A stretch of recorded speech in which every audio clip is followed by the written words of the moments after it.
If you guys throw crankbaits a lot, you know they catch a ton of fish and some of the biggest fish of the entire season. So in today's video, we're going to talk about 2 crankbaits that'll be coming out in the mystery tackle box. What's up guys, Ben Milliken here from Mystery Tackle Box. Like I said, we're going to be discussing 2 new crankbaits coming out in your Mystery Tackle Box. We got the Berkley Digger crankbait, the 8.5 version, and the Bagley Shad. Now, while these are both crankbaits, you know, crankbaits come in 1,000 different sizes, colors, actions.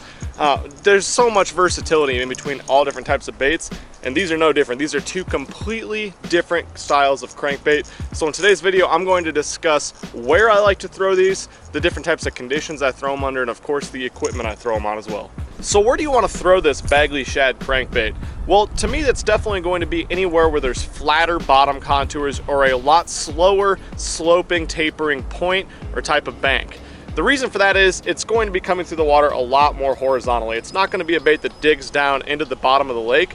And so you're just going to want to pick this up and cover a whole bunch of water with it. You know, since there's so many shad in the lake this time of year, a lot of places, and the bass have seen everything that there possibly could be, a nice natural presentation covering water like this bait can really do some damage. So the equipment I like to use for this Bagley Shad crankbait is a 7-foot medium power, medium action crankbait rod. That'll have a nice longer tapering action that'll allow you to throw this bait, since it is a little bit lighter than a lot of crankbaits but still does cast very well. But that 7-foot medium moderate taper has a nice parabolic action. You can really load up and throw this thing a long ways and cover water. Now, as far as line goes, I always throw fluorocarbon line on all my crankbaits, and I really like 12-pound fluorocarbon for this. Since it is a natural bait, it's a lot more natural presentation. You're definitely going to want as light of line as you can get away with because it causes the bait to have a lot more of that natural action. So as far as the reel I like to use with this, I almost always use a 6:3:1 gear ratio reel. You know, that's a nice middle ground. It's not going super slow like the 5-speed, and you're not really burning it with the 7-speed. It's going to have that nice natural action still. This Bagley Shad will get you a ton of bites this fall. Alright, so the second crankbait we're going to be talking about that'll come in a lot of guys' mystery tackle box is the Berkley Digger 8.5 crankbait. You know, like I said, there's a million different colors, shapes, sizes, actions of crankbaits, and that applies to this one in the Bagley Shad. They could not be more different from one another. So what's different from this guy? You know, some of the features I noticed out of the package, it has a short, compact shad shape profile. So it's really going to mimic those shad, that nice shad profile really well. In the diving bill on this thing, it's got a lot steeper angle bill, which is going to cause that bait to dive at a lot more of a vertical or a 45-degree angle as it goes down. So when is that steeper diving bill a better option than the more horizontal L-shaped bill of the Bagley Shad? Well, I would throw this bait almost exclusively in areas where it's a 45-degree angle or steeper bank.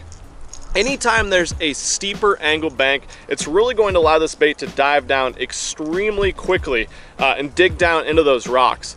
With all crankbaits, you want your bait digging and hitting as much cover to deflect as possible, and that's where this bait really shines. It's got a lot wider wobbling action than that Berkley Shad crankbait does, and it's going to dive a lot deeper, down in the 8 to 9 foot depth range, which is absolutely perfect for a ton of different chunk rock banks, steeper riprap banks, or even if you want to go out and fish more of an isolated rock pile in 5, 6, 7, 8 feet of water, this guy is going to be the ticket right here.